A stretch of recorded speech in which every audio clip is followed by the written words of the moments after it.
राष्ट्र कवि मैथिली शरण गुप्त का ये जो पाठ है जिसका नाम है कैकई का अनुताप, ये आज हम पढ़ेंगे कैकई का अनुताप। इस कैकई के अनुताप का सेंट्रल आइडिया थोड़ा सा बता दूं मैं आपको। कैकई के अनुताप में श्री रामचंद्र जी का वनवास हो गया, 14 साल के लिए वन में चले गए। जब भरत जी वहाँ से लौट कर आए ननिहाल से, तो उन्हें पता लगा कि मेरी माता कैकई ने इस प्रकार का पिता से वरदान मांगा था जिसमें मेरे भाई को 14 वर्ष का वनवास हो गया और मुझे राजगद्दी का प्रपोजल दिया गया। तो उन्होंने वहाँ अपनी माता से कहा कि भाई ये ठीक नहीं है बात और आपने ये ठीक नहीं करा। तो माता की भी बात समझ में आई। भरत जी ने कहा कि हमें अपने भाई को वापस बुलाकर लाना चाहिए। भरत जी के इस प्रस्ताव को सुनकर जितने भी लोग थे वो सब वहाँ पर उनको वापस बुलाने के लिए चले गए। माताएं भी चली गई और लोग भी चले गए। और जाने के बाद जिस समय ये सब बात हो रही थी उस समय चित्रकूट में थे रामचंद्र जी। तो चित्रकूट में सब लोग पहुँच गए और वहाँ पर उनसे अनुनय विनय करने लगे कि भाई हमें जो है आप वापस चलो हमारे साथ। तो उस समय की स्थिति का वर्णन है कैकई का अनुताप। क्या कहता है कवि? तदंतर बैठी सभा उठज के आगे, नीले वितान के तले दीप बहु जागे, टकटकी लगाए नयन सुरों के थेवे, परिणामोत्सुक उन भयातुरों के थेवे। क्या कहता है राइटर कि तदंतर श्री राम की पर्णकुटी के सामने सभा बैठ गई। नीले वितान के तले दीप बहु जागे, आकाश रूपी नीले चंदोले के नीचे बड़ी संख्या में तारे रूपी दीप जगमगा उठे। टकटकी लगाए नयन सुरों के थेवे, परिणामोत्सुक उन भयातुरों के थेवे। सभी देवता गण भी आसमान में आ विराजे और एकटक दृष्टि से सभा को देखने लगे, क्योंकि देवगणों को भरत जी बहुत अधिक प्रिय थे। उन्हें ये था कि कहीं ऐसा ना हो कि रामचंद्र जी कुछ कह दें या रामचंद्र जी जाने से इनकार कर दें। उत्फुल्ल करौंदी कुंज वायु रह रहकर करती थी सबको पूर्ण पुलक पूर्ण महक महक कर, वह चंद्र लोक था कहाँ चांदनी वैसी, प्रभु बोले गिरा गंभीर नीर निधि जैसी। आगे क्या कहता है? पास में स्थित करौंदे के बगीचे के में फूस खिले हुए थे, मानो करौंदी कुंज सभा के आयोजन पर आनंद मना रहा था। इस करौंदी कुंज से आती शीतल मंद सुगंधित वायु वहाँ उपस्थित सभी लोगों को पुलकित कर रही थी। सभा स्थल पर चारों ओर स्वच्छ चांदनी बिखरी थी, जैसे चंद्रलोक में चांदनी छिटकी रहती है। अब क्या कहते हैं? प्रभु बोले गिरा गंभीर निधि जैसी, हे भरत पद्र अब कहो अभिषिक्त अपना। तो तभी क्या हुआ कि शांत रहने वाले भगवान श्री राम ने समुद्र के समान अत्यंत गंभीर वाणी में बोलना शुरू किया। क्या बोलना शुरू किया? हे भरत भद्र अब कहो अभिषिक्त अपना, हे शिष्ट स्वभाव वाले भरत अपनी मनोकामना बताओ, तुम यहाँ क्यों आए हुए हो? ये उन्होंने कहा। सब सजग हो गए भंग हुआ जो सपना, हे राय रहा क्या भरत अभिषिक्त अब भी। तभी ऐसा हुआ कि जैसे सब लोग सपने से जाग गए हो, सब लोग एकदम जाग गए। जाग गए का मतलब जब चुपचाप बैठे थे और फिर एकदम रामचंद्र जी ने कुछ कहा तो सब लोग एकदम जागृत अवस्था में आ गए। तो क्या कह रहे हैं भरत जी? हे आर्य रहा क्या भरत अभिषिक्त अब भी, मिल गया अकंटक राज्य उसे अब तब भी, पाया तुमने तरु तरल्य तले अरण्य बसेरा, रह गया अभिषिक्त शेष तथापि का मेरा। भरत जी कहते हैं कि हे राम, क्या मेरी कोई मनोकामना शेष रह गई? मुझे तो बाधा रहित राज्य प्राप्त हो गया। भाई जब तुम 14 वर्ष के वनवास के लिए चले आए तो मेरे लिए तो कोई बाधा नहीं है, और तुम्हारे लिए ये पर्णकुटी मिल गई, पत्तों से बनाई हुई कुटिया मिल गई, तो क्या मुझे इससे अधिक कुछ चाहिए? यानी कि व्यंग का प्रयोग किया है राइटर ने इसमें, अपने लिए ही व्यंग्यात्मक शैली का प्रयोग कर रहे हैं। नीचे कुटिया बनाकर तुम्हें बसेरा मिल गया, अब आप बताइए क्या मेरी कोई मनोकामना शेष रह गई है? आगे लेखक कहता है कि पिता तनु तड़प तड़प कर तप्त तातने त्यागा, क्या रहा अभिषिक्त और तथा भी अभागा। क्या कह रहे हैं भरत जी? कहते हैं क्या मेरे से अभागा कोई और हो सकता है, जिसका भाई वन में चला गया हो, जिसके बाप जो है वो मृत्यु को प्राप्त हो गए हो असामयिक, और मुझे ऐसा राज्य मिल गया जिसकी मुझे कोई इच्छा शेष नहीं थी। हाँ, इसी अयश के हेतु जनन था मेरा, निज जननीनी के हाथ ही हनन हुआ मेरा।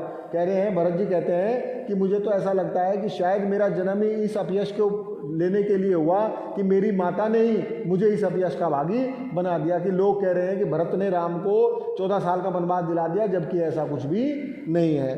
अब कौन अभिषिप्त और आर्य वह किसका, संसार नष्ट है भ्रष्ट हुआ अगर जिसका। तो भरत जी कहते हैं, भाई मुझे अपने जीवन की ग्लानि हो रही है, अब तो मुझे आपसे भी विरक्ति हो गई है। क्यों, और जिसे स्वयं से विरक्ति हो जाए उसकी इच्छा और क्या हो सकती है। यानी कि मुझे स्वयं से विरक्ति हो गई है, मुझे अपने आप से नफरत हो गई है। अब इसके बाद क्या हुआ, मुझसे मैंने ही आज स्वयं मुँह फेरा, हे आर्य बता दो तुम ही अभिषिप्त मेरा। क्या तुम जानते हो, मैंने तो आज स्वयं से ही मुझे नफरत हो गई है। प्रभु ने भाई को पकड़ हृदय पर खींचा, रोदन जल से सविनोद उन्हें फिर सींचा। आगे राइटर कहता है कि उसकी भरत की बात सुनकर श्री रामचंद्र जी को इतना प्यार आया, उनकी आंखों में आंसू आ गए और उन्होंने भरत जी को बुलाकर अपने हृदय से लगा लिया। उसके आशय की था मिलेगी किसको, जनकर जन ही जान ना पाई जिसको। आगे कहते हैं कि हे राम यदि तुम्हारी यह बात सत्य है कि उसके आशय की माँ था मिलेगी किसको, कह रहे हैं कि उसके आशय की था मिलेगी किसको, अर्थात कौन इस बात को जान सकता है, जिसकी जनने वाली माँ, जिस माँ ने उसे जन्म लिया वही उसे ना जान पाई, उसे और कौन दुनिया में उसकी बात को जान सकता है। यह सच है तो अब लौट चलो तुम घर को, चौके सब सुनकर अटल केकई स्वर को। तभी केकई ने बोलना शुरू करा और केकई की बात सुनकर के जितने भी लोग थे वो सब चौंक पड़े। क्या कहा उसने, यह सच है तो अब लौट चलो तुम घर को। हे राम अगर तुम समझते हो कि इसमें भरत की कोई गलती नहीं है, सब गलती मैं अपनी मानती हूँ, तो तुम अब घर को लौट चलो। सबने रानी की ओर अचानक देखा, वह दव्य तृषावर्था यथा विदु लेखा, बैठी थी अचल तथाप असंख्य तरंगा, वह सिंही अब थी हा गोमुखी गंगा। यद्यपि कैकेयी निश्चिल और स्थिर बैठी हुई थी, तथापि उसके हृदय में अनेक प्रकार के भाव उमड़ रहे थे। वह सफ़ेद वस्त्र धारण किए हुए ऐसी प्रतीत हो रही थी मानो कोहरे से ढकी हुई चांदनी हो। और अब जो सिंह के समान गरजने वाली कैकेयी गोमुखी गंगा के समान शांत, शीतल और पवित्र हो उठी थी। जब वो ये बात कह रही थी तो ऐसा लग रहा था जैसे गोमुख से निकलती हुई शांत गंगा। आगे क्या कहता है, हाँ जनकर भी मैंने ना भरत को जाना, सब सुन ले तुमने स्वयं अभी है माना। हे राम तुमने भी ये बात मानी कि मैंने भरत को जन्म तो दिया, लेकिन मैं उसके मन की बात नहीं जान पाई। अगर मैं उसके मन की बात जान लेती, मान लेती, तो ऐसा कभी भी नहीं होता। यह सच है तो फिर लौट चलो घर भैया, अपराधीन हूँ मैं तात तुम्हारी मैया। केकई कहती है कि जो भी अपराध हुआ है उसके लिए भरत कोई जिम्मेदार नहीं है, उसके लिए सबकी जिम्मेदारी किसकी है, मेरी जिम्मेदारी है, मेरे से ही गलती हुई जो आज बात यहाँ तक पहुँच गई। दुर्बलता का ही चिन्ह विशेष शपथ है, पर अबलाजन के लिए कौन सा पथ है। हे राम कहती हैं कि शपथ सौगंध खाना व्यक्ति की कमजोरी का प्रमाण है, तथापि मुझ अबला के लिए सौगंध खाकर अपनी बात को प्रमाणित करने के अतिरिक्त कोई उपाय नहीं है। अर्थात का मतलब ये है कि मैं शपथ उठा करके कहती हूँ कि इसमें भरत की कोई गलती नहीं है। और हालांकि शपथ उठाना, कोई भी कसम खाता है तो कमजोरी का प्रतीक है, लेकिन मैं जो अबला हूँ, मैं तुम्हारी माँ हूँ, मेरे पास इसके अलावा और कोई उपाय नहीं है। यदि मैं उकसाई गई भरत से हूँ तो पति समान ही स्वयं पुत्र भी खोऊँ। आगे कहती है रानी कि अगर मैंने भरत की बात मानी हो या भरत ने मुझसे कहा हो, तो मैं कसम खा के कहती हूँ कि जैसे मेरा पति मर गया ऐसे ही मेरा पुत्र भी मर जाए। ठहरो मत रोको मुझे, आप कहो सुन लो, पाओ यदि उसमें सार उसे सब चुन लो। आगे रानी कहती है कि जो बात मैं कह रही हूँ वो बिल्कुल सत्य है, अगर उसमें कोई सार समझते हो तो उसे सुन लो, नहीं सुनना चाहते तो कोई बात नहीं। करके पहाड़ सा पाप मौन रह जाऊं, राई भर भी अनुताप न करने पाऊं। रानी कहती है कि ये जो पहाड़ मैंने अपने हृदय पर रख रखा है, जो मैंने गलती की है, ये पहाड़ के रूप में मेरे हृदय पर है, और इतनी बड़ी गलती करके भी अगर मैं चुप रह गई तो मुझे संसार कभी भी माफ़ नहीं करेगा। आगे रानी कहती है, अब दो पैराग्राफ के बाद देखिए, हे पुत्र पुत्र ही रहे कुमाता माता। माता कैकेयी कहती हैं कि संसार में कहा गया है कि पुत्र को पुत्र हो सकते हैं, माता को माता नहीं होती, लेकिन यहाँ उल्टा हो रहा है कि पुत्र तो सपुत्र रहा लेकिन माता को माता हो गई। क्यों हो गई? क्योंकि मैंने अपने पुत्र के लिए 14 वर्ष का वनवास मांग लिया। बस मैंने इसका बाह्य मात्र ही देखा, दृढ़ हृदय न देखा, मृदुल गात्र ही देखा, परमारथ न देखा, पूर्ण स्वार्थी साधा, इस कारण ही तो है आज ये बाधा। रानी कहती है कि मैंने भरत और राम को उनका मैंने बाह्य स्वरूप तो देख लिया, लेकिन उनके दृढ़ हृदय को नहीं देखा। अगर मैं उनके दृढ़ हृदय को देख लेती तो शायद है आज इतनी बड़ी गलती जो मुझसे हुई है वो कभी भी ना होती।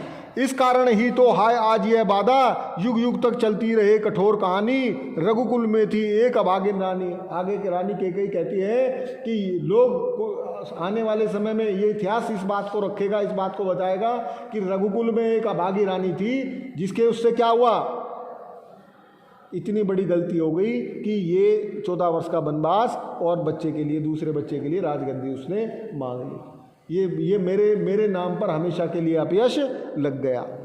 निज जन्म में रघुकुल में थे एक अभागिन रानी, निज जन्म जन्म में सुने जीव है मेरा, धिक्कार उसेता महास्वार्थ ने गिरा। कह रहे जब भी मेरी आत्मा जब भी इस बात को सुनेगी तभी मुझे धिक्कारेगी कि मैंने इतना गलत निर्णय लिया था।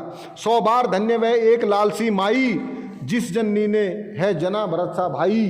अब कहते हैं रामचंद्र जी कि हे माता ऐसी कोई बात नहीं है, आप जो बात कह रही हो वो सब स्वीकार है, और आप जैसी माता तो कभी गलत हो ही नहीं सकती जिसने भरत जैसे भाई को जन्म दिया है, क्योंकि भरत के समान दुनिया में कोई दूसरा भाई नहीं है।